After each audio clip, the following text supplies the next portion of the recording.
Alright, this is going to be a quick tour of my Felt AR5 road bike.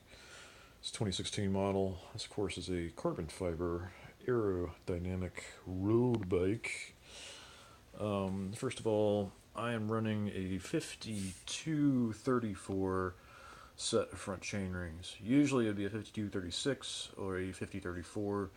In this case, I'm using that smaller 34 tooth inner cog in there. It's, I think, technically a little outside of Shimano's spec, but this setup works great on both of my bikes. Never had any issues with it. I've got a 1128 in the back. Maybe that's a little stiff for this area.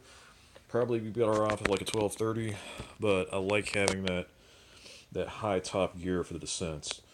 This is a Bontrager, whatever you call it, Montrose saddle. It's worked really, really good for me. I have no complaints about this saddle.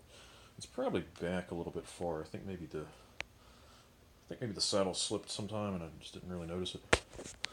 I'm running a Garmin 520 GPS. I've got a lot of opinions about Garmin these days, but I'm not going to go into that right now.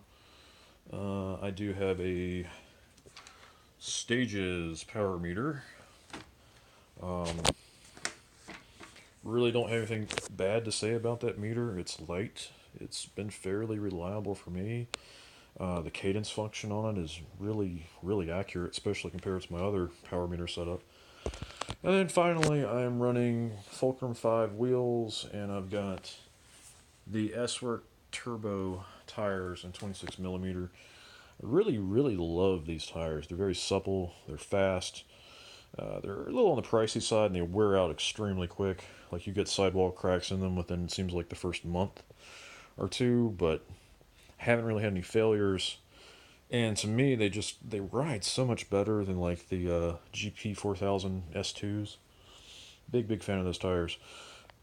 Obviously, could be using some sort of aerodynamic carbon wheels that cost $2,000, but I've got rim brakes, and we've got really hellacious descents around here. I don't know, just doesn't seem like it would necessarily be the best choice. Anyway, this is my current bike. Um, Compared to my other road bikes, it is definitely stiffer, but it's not so stiff as to make it unrideable. Um, I've ridden some of the older aerodynamic road bikes, and they were basically like being on top of a 2x4. This thing just feels like a racier, stiffer version of my tarmac. Anyway, that's the bike.